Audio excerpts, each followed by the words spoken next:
众人们以为这是一种很新的舞蹈，直到女孩一个跨步坐到了窗前，回望着屋子里曾欺辱过自己的老男人们，她露出了冷恻恻的微笑，像是要记住他们肮脏的模样。随着自由落体之后的一声巨响，女孩结束了年仅19岁的生命。但恶人们不知道的是，可怕的诅咒也会在下一刻降临。就在3个月前，小美还是舞团的主力，但因急于表现，她倾尽全力一个大跳，想要做出完美的空中劈叉，却在落地时扭断了脚腕。小美顿时痛得晕倒在舞台上，躺在手术台时，她大脑一片空白，完全没料到梦想将就此止步。3个月后，小美落下了终身的伤痛，再也没有舞团愿意用她，但她却不愿接受现实，依旧苦苦寻找机会。然而舞蹈这个行业却是无比的势利，要不是闺蜜愿意收留，她早就无家可归了。可看到闺蜜也自身难保，小美不由得心急起来。就在此时，一张招聘启事吸引了她的目光，有场歌舞剧正在招聘女舞者。抱着试一试的心态，小美前来，哪知面试竟十分的严格，编导和投资人同时坐在台下。就在小美紧张的自我介绍时，编导却一眼认出她正是那个搞砸表演的女孩。小美赶紧保证自己不会再失误，哪知编导却让她当场做一遍出错的大跳，小美只能强颜欢笑。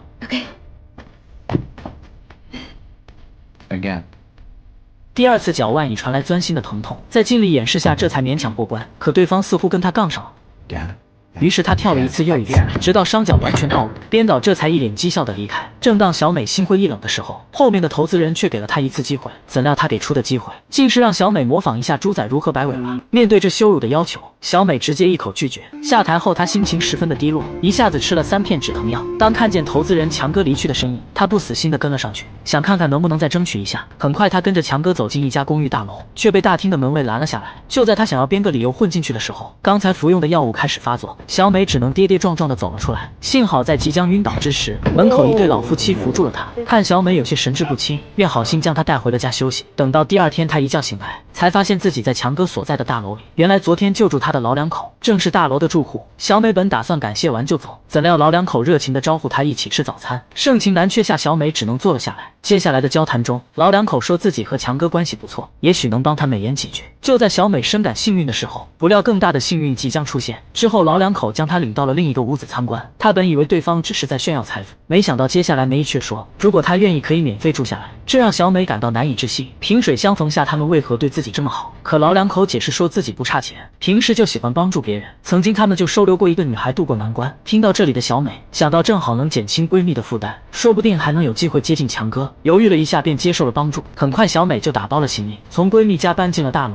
在收拾房间时，她意外发现了一只舞鞋，看来是之前那个女孩留下的。奇怪的是，她居然也是一名舞者。就在这时，思绪被敲门声打断，原来是梅姨送来一束鲜花，并邀请她晚上去强哥家聚会。小美正巴不得赶紧结交强哥，可晚上到了他家才发现聚会里只来了自己一个人，原来是老两口临时有事来不了了。起初小美感到有点尴尬，可强哥却坦然处之，还大方地向她介绍了自己投资的歌舞剧。趁机小美再次推荐了自己，但强哥却用举杯转移了话题，小美只能尴尬地配合。可一杯酒下肚后，她便感到阵阵晕眩，本以为是止疼药的作用，她强撑着离开了强哥的家，没想到走着走着，自己竟变成了闪耀的女主角。身穿精美演出服的她缓缓走向舞台中央，万众瞩目之下，她和强哥翩翩起舞。可还没等她跳够，就被放到了一张桌子上，随着一块黑色丝绸盖在身上，男舞者们竟变换出8芒星的图案。下一秒，黑色丝绸缓缓褪去，脚下竟然浮起一个五彩斑斓的恶魔。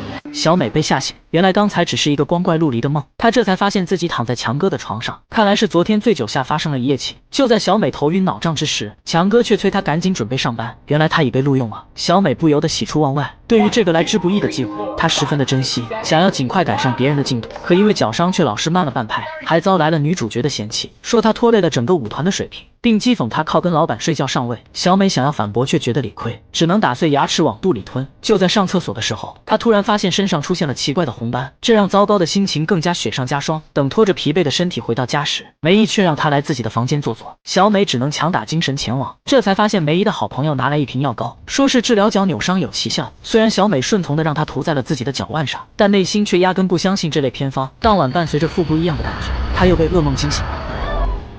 可醒来却突然发现自己的脚腕竟然不疼了，难道真的是那瓶药膏起了作用？为测试，她单腿起跳了几下，果真一点都不疼了。小美高兴极了，这下终于能展现出自己真正的实力了。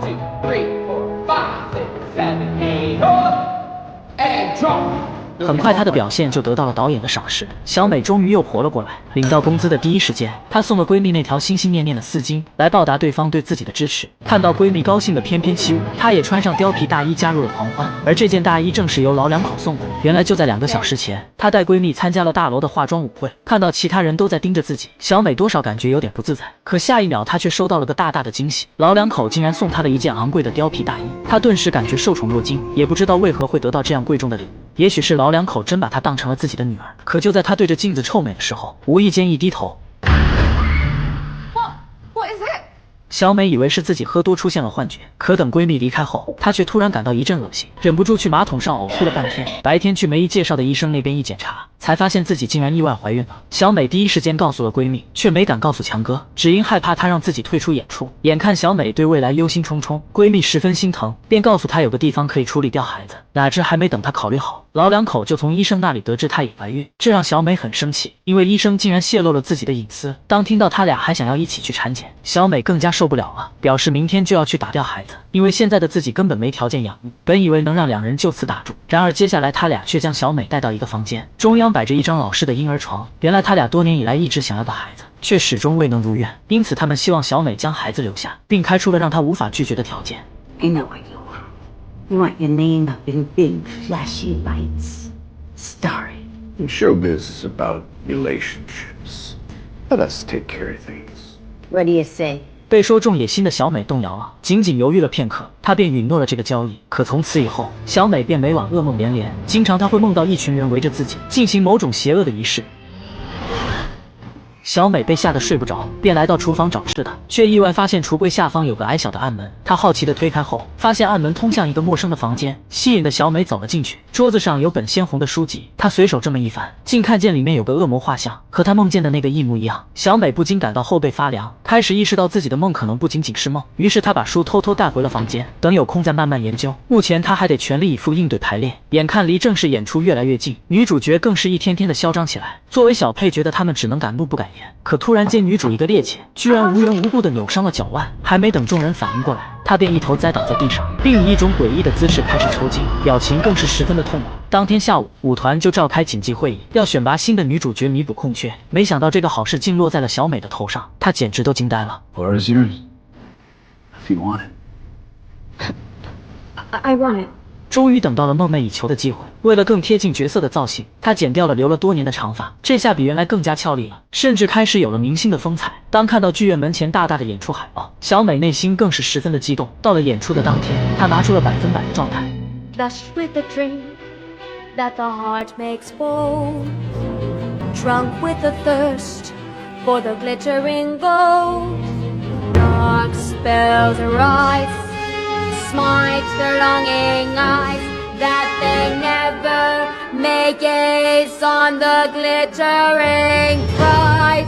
整场表演十分的成功，可卸妆时她却不禁悲从中来，因为对一个孕妇来说，这也许是她唯一的高光时刻。想到这，突然腹部一阵绞痛，抬头间她看见镜中的自己，腹部居然高高的隆起，吓得她赶忙低头一看，竟有个婴儿脸慢慢浮现了出来。可下一秒，她再次看向镜子，肚子却又恢复了正常，这可把她吓得不轻，赶紧打电话询问医生。诡异的是，医生丝毫不关心她的身体，反而质问她有没有伤害胎儿的想法。小美意识到这医生一定有问题，便立刻挂上了电话。随后，她找出那本红色的书籍，仔细翻阅之下，竟发现了更多梦中出现的东西。小美终于意识到自己可能身处阴谋之中，而这一切都是从她搬来大楼的那天开始的。于是她连夜打包了行李，准备离开这个诡异的大楼。临走前，她找到上个女孩遗留的舞鞋，牢牢记住了里面的名字。一等离开大楼，她赶忙来到剧院，通过女孩的名字，很快便找到对方遗留下来的箱子。在里面，她发现了女孩的一张照片，还有一本黑色的圣经。可就在她拿起来翻看的时候，却突然被圣经灼伤了手，似乎自己体内有东西正在抗拒。为了找到答案，小美走进了教堂。可随着离神像越来越近，她的肚子竟再次剧烈疼痛起来。小美赶紧向身边的修女求救。当对方看到她手中的红色书籍，顿时大惊失色起来，因为那正是邪教的圣经。之后在修女的讲述中，小美才知道她住的那幢大楼竟然是传说中的邪教聚集地。他们曾经成功召唤来了恶魔，并留下了一个后代。据说只要找到合适的载体，就能让恶魔再次回到人间。而之前的那个女孩就前来忏悔过，然而她最终死于一场交通意外。说到这里，小美肚子又疼了一下。此时的她终于意识到，自己怀的很可能就是个可怕的存在。当听到修女的警告，她赶忙和闺蜜一起来到黑诊所，想要在出生之前把她杀死。可就在手术的关键时刻，小美却不受控地将医生踢出了10米远。下一秒，医生全身发生扭曲，好像被无形的力量控制住了手脚。见状，两人赶紧离开了那里。之后，小美意识到解决的唯一办法就是回到大楼里勇敢面对。于是，在跟闺蜜告别后，她回到了那个噩梦开始的地方。哪知就在她等电梯时，却突然看见梅姨下降的身影，脖子上还带着闺蜜的丝巾。小美心中一惊，赶忙不顾一切地跟了下去。可当到达负1层后，却不见梅姨的身影。于是她只能回到了电梯，刚想按动按钮，电梯竟然自行启动，将她带到了本不存在的负2层。没想到这里就是邪教的大本营。随着越走越深入，小美的记忆也开始逐渐清晰起来。梦中那些闪烁的烛台以及桌上的面具，原来都是真的。就在这时，强哥的身影出现。当看到他的那一刻，小美终于回忆起，原来那天晚上是他下药将自己迷晕，然后送到这里绑了起来。在邪教成员的围观下，他受到了对方的侵犯。眼看强哥还试图给自己洗脑，小美愤怒极了，直接一刀捅死了这个变态。可就在强哥倒地的瞬间，小美却突然记起，恶魔面具下的那个人并不是强哥，而是老头。原来强哥只是个傀儡，老头才是真正的恶魔后代。当看见面具人一闪而过，小美赶紧想要逃离大楼，可退路却已被门卫死死守住。居然他也是邪教的一员，小美只好逃回自己的房间。怎料老两口早已在此等候多时，看到梅姨大摇大摆地带着闺蜜的丝巾，小美意识到闺蜜已遭遇不测。 We have a deal. 梅姨本以为小美只能乖乖就范，怎料她竟调转手中的菜刀，对准了自己的腹部。她本想牺牲自己来抵抗邪恶，哪知不管她怎么用力，刀子就是无法前进，就好像肚中的胎儿在拼命抵御。下一秒，小美腹痛倒地，眼看她再也无力反抗，老头便走上前来，告诉小美她是多么的幸运，才能被恶魔选中成为载体。这份荣耀可比当舞蹈明星强上10000倍。一番威逼利诱下，小美终于改变了心意。紧接着，她就被带到了邪教组织内部，作为恶魔之母，一出现就受到无比热烈的欢迎。她终于体会到了那种一呼百应的感觉。只见她情不自禁地舞蹈起来，仿佛是个不可一世的女王。就在众人都被感染的时候，她走向梅姨，不着痕迹地抽走了丝巾，然后一个大跳来到窗口。等梅姨意识到不对劲，已经晚了。只见小美毫不犹豫地向后倒去。结局令人唏嘘不已。她本以为自己与众不同，也渴望万众瞩目，然而最终这些美丽的梦想却成了一张大网，将自己拦入了万劫不复之中。正如同强哥说的那样。You crave a spotlight, but really, you've always